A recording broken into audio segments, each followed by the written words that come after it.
everyone, welcome to Movement Practice Online.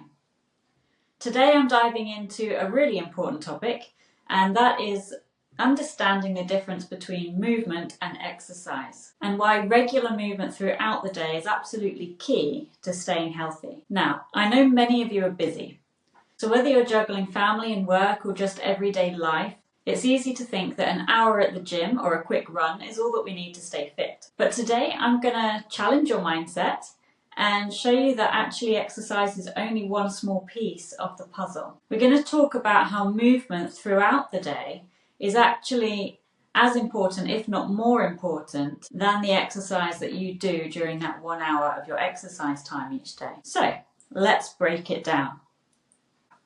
Looking at the difference between movement and exercise, let's first clarify what we mean by those two things. So exercise, as most of us know, is a planned and repetitive, structured physical activity. And it's usually designed to improve specific aspects of fitness, like strength, endurance, flexibility, or cardiovascular health, or often a combination of all of those things. So when we talk about exercise, you might think of swimming or running or going to a gym and lifting weights and doing resistance training, or perhaps going to a dance class or playing a sport. An exercise usually takes place within a defined block of time. So for example, 30 to 60 minutes. And it's usually something that you intentionally schedule into your day or into your week.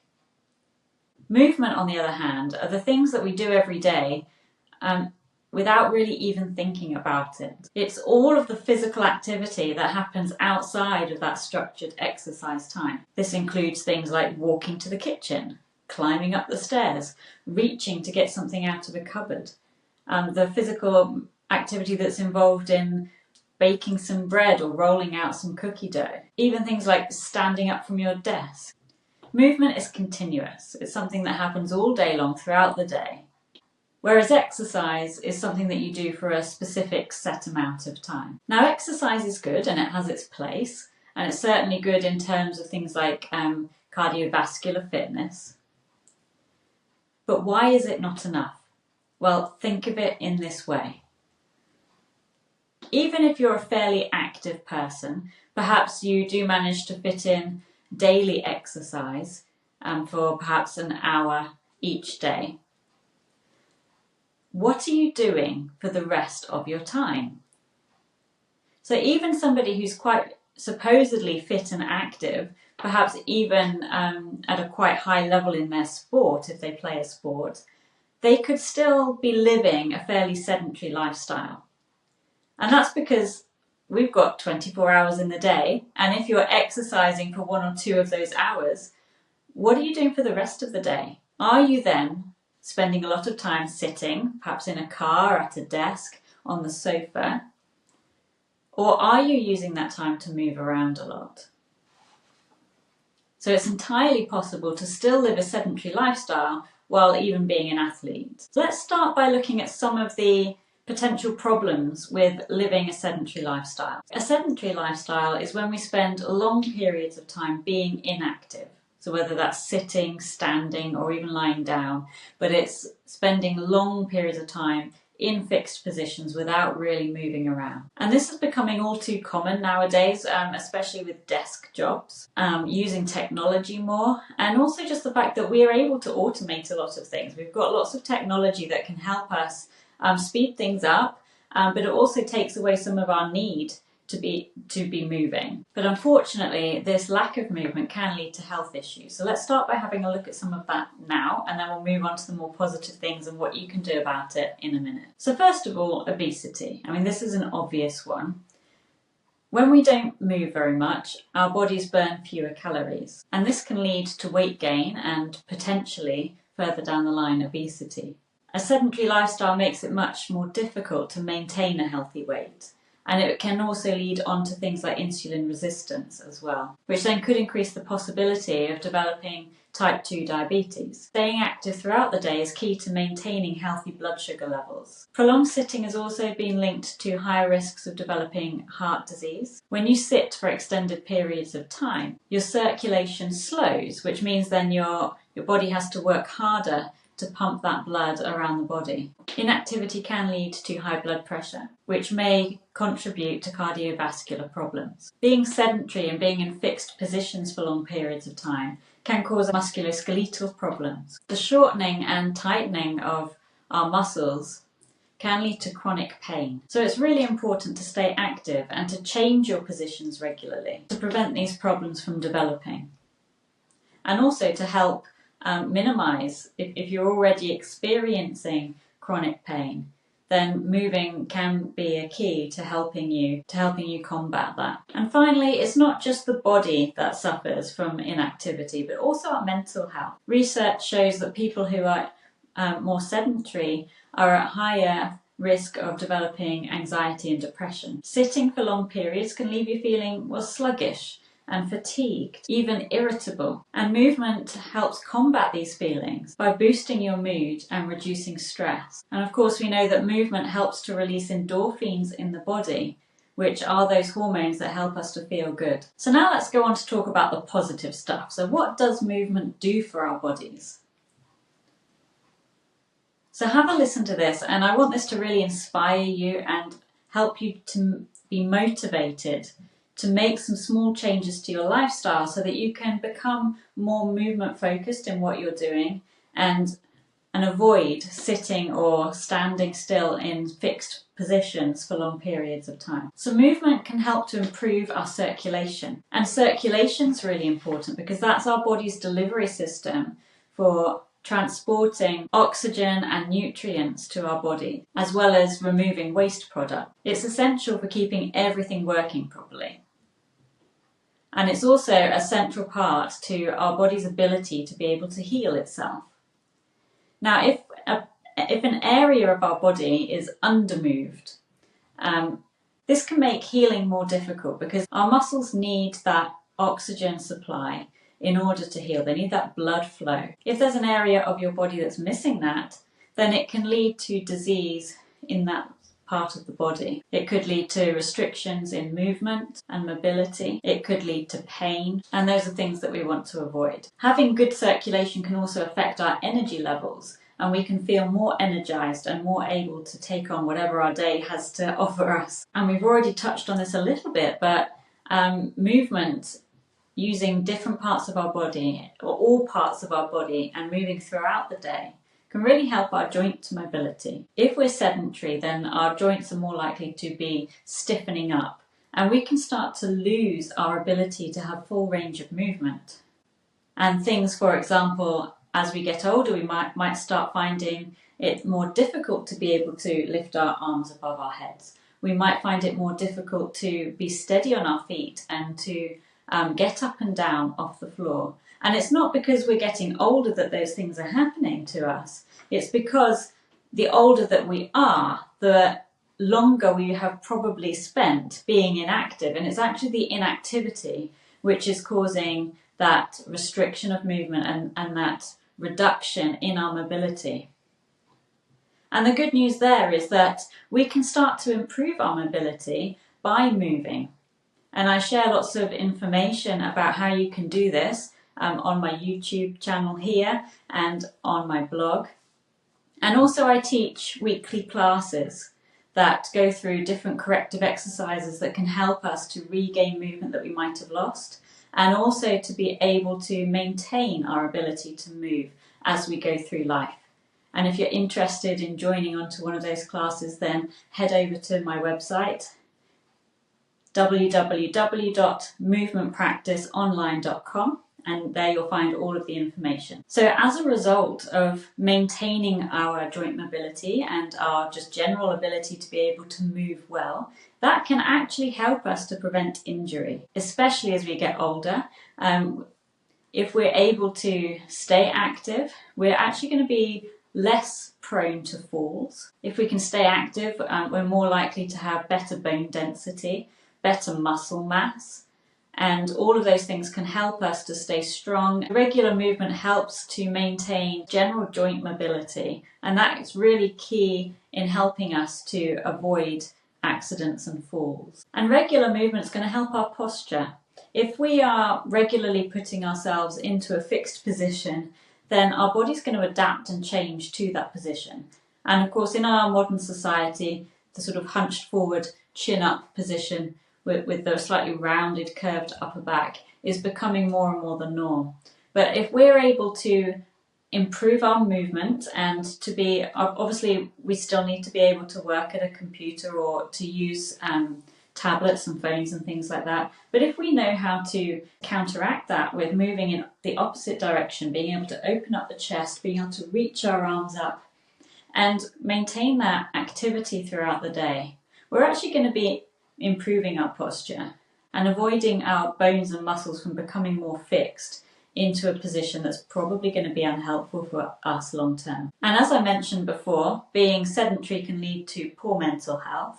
And of course, the opposite is then true if we live a more active, movement-based lifestyle, that our mental health is likely to improve. And especially when we're being active outdoors as well, there's a great benefit to being out in nature and getting fresh air, getting sunlight or daylight. So physical activity releases endorphins in our bodies, helping us to feel good, reducing stress, anxiety, and possibly even depression. So what can we do about this then? If we understand the health benefits of being active and living a movement lifestyle, engaging in regular movement practice throughout our day and throughout our week, what can we do going forwards? So as I mentioned before, just exercising for an hour a day is not going to be enough. Now that's not to say you stop exercising. Exercising can be great.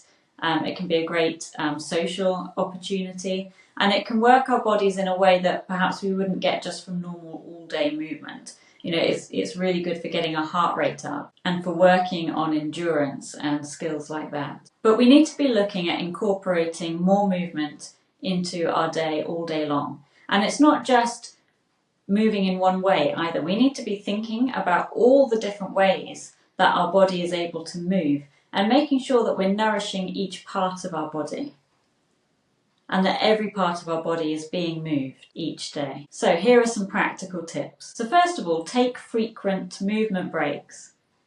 And this is really useful whether you are working and sitting at a desk for periods of time. Even if you have a job where you're standing up for long periods, but you're in a fairly fixed position, doing fairly repetitive movements. Or even if you are at home and perhaps you tend to fall into habits of sitting on the sofa and getting engrossed in a television program or reading or studying. It's a really good idea to set a reminder for yourself so that every 30 to 60 minutes you're getting up and you're doing something to shift and move you into different positions. And each time your buzzer goes off, and you've got the opportunity to move. And there are a few different things that you could do each time that happens. You could use the opportunity to do some stretches or some gentle corrective exercises. You could go for a short walk. And sometimes we think about walking as being something that we need to set aside lots of time for. Now, it's really great to go out and go for a 1 mile walk, to go for a 5 mile walk. And I would really encourage that practice each day or each week. However, we don't always need to think in terms of lots of miles. Even just walking from one room to the other room, or perhaps walking down to the end of the garden and back.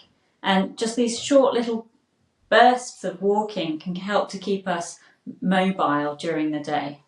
And I think this is especially important if you work from home, because it's so easy to get sort of really focused on the work that you're doing and forget to kind of move about. And it's easier in an office because you've got opportunity to get up to go to the canteen at lunchtime or to walk across the office to go and speak to a colleague. And you don't have that same opportunity at home. But it's good to make opportunities like that. So give yourself those very, very short little breaks where you can walk to the kitchen and get a cup of tea, or you can just do a few lengths up and down your hallway just to keep yourself moving. It doesn't need to take very long at all, just a few moments. And if you do have an office job or you do any kind of work from home or studying and you're using a computer desk, perhaps consider setting up a standing desk. Now you can do this cheaply. You don't have to spend hundreds of pounds on a really special fancy sort of hydraulic desk that comes up and down, or an electric desk. There are much cheaper ways of doing that, and I will do a video on that at some point so that you've got that information. But it's really good to be able to change between sitting and standing. Now, what I would not recommend is just swapping out your sitting desk for a standing desk, because then all you're doing is standing for a whole day. And it's going to be similar in terms of you're still going to be sedentary. It's just you'll be sedentary in a different position. So what we're aiming for is setting up a workstation where you're able to change between positions so that you're not fixed in any position for more than about half an hour at a time. So I mentioned walking already. So it's a great idea to think about your week and see if you can start adding in walking into your routine each week, and even better if you can do it each day. Walking is a really good form of exercise because of the way it loads our body. It's going to help us to build bone density. It's moving a lot of different parts of our body, so it's keeping a lot of us active. And it's also really good for your cardiovascular health. So it's working a lot of different things. And there are ways to add more walking into our day. You can think about things like if you're going out somewhere, if you're going to a place of work, going to the shops, perhaps park a little bit further away than you would normally, and just give yourself that few extra minutes to walk a little bit further rather than being really close to where you have to get to each time. If it's sensible to, then perhaps you could take stairs instead of using lifts. And I think these things are always easier if we can fit them into a routine and make them a habit rather than something we have to think about long term. Another thing to consider to get more movement into your day is think about how much you are outsourcing different movements. For example, let's look at cooking. You know, we've got a lot of conveniences nowadays. We could buy a ready meal that's already prepared and made for us, and our cooking just involves putting it in the oven or the microwave to warm it up. There are so many movements that are lost in that process. Now, cooking from scratch does take more time and it requires more effort, but we can look sometimes at these things about how much is it convenience and how much is it health. And so we can actually take joy from doing some of these harder tasks that do take us more time and do take more physical energy, because we can know that actually it's doing something really good for our physical bodies and for our mental health as well. So things like chopping vegetables, kneading dough, rolling out cookie dough, all these things use our physical effort. And if we're able to add a bit more time into our day so that we've got time to do these big movements that we'd otherwise be missing out on, it can be really beneficial to us. While we're on the subject of the kitchen, we can think about the way our kitchen's laid out, or even indeed our whole house actually, because are we making things very, very easy and accessible to us, which obviously there is an element to that is important, but at the same time, could we lay our house out in a way that we have to work a little bit harder to get things? Could we put things in a place where we have to reach up high so that we are getting that upward movement with our arms during the day? Could we place things in a place where we need to crouch down on the floor to get them out of the cupboard? So rather than always having everything at sort of this kind of height where we can just easily take things, let's think about making movement happen through everyday activities. And my final suggestion for today would be to consider sitting on the floor more. Now, floor sitting can become very alien to us, especially as we go into adult life. It tends to be a skill that people just stop practicing. You might do it more when you've got very young children and you're getting down on the floor to play with them. But, you know, we might still want to be able to get down on the floor to play with our grandchildren, or if we drop something, we want it to be easy to be able to reach down and pick that thing back off the floor without that being a difficult task for us to do. So the skill of being able to get down onto the floor and then being able to get back up again is so important. And one of the great benefits of sitting on the floor is that it's quite difficult to be in a fixed position for a long time when you're sitting there. It's much easier to sort of fidget and to move through different positions and transition from one position to another. And therefore, you can be sitting for a You can be sitting for a fairly long period of time, but you're still moving constantly while you're sitting there, as well as it requiring more movement for us to be able to then get back up, in comparison to, say, sitting on a chair, which doesn't take as much movement to do that. So to finish off then, exercise is important, but it's not the whole picture. For optimal health, we really need to be thinking about moving throughout the day and moving all of our parts of our body, rather than just having an hour or so a day where we're focusing on movement and exercise. Movement helps our bodies to keep functioning well. It helps our bodies to heal and restore. It improves circulation, maintains our flexibility and our ability to be able to move. And it even supports our mental health. And if you want some extra tips on how to incorporate more movement into your everyday life, I'd invite you to come over to my website and sign up to Movement Motivations. It's a free weekly email that gives you information, ideas, exercises to help you fit more movement into your daily life. So remember, it's not just about that 1 hour that you spend in the gym. It's about staying active all day long. So get up, move around, and take care of your body. So thanks for listening, and I'll see you next time.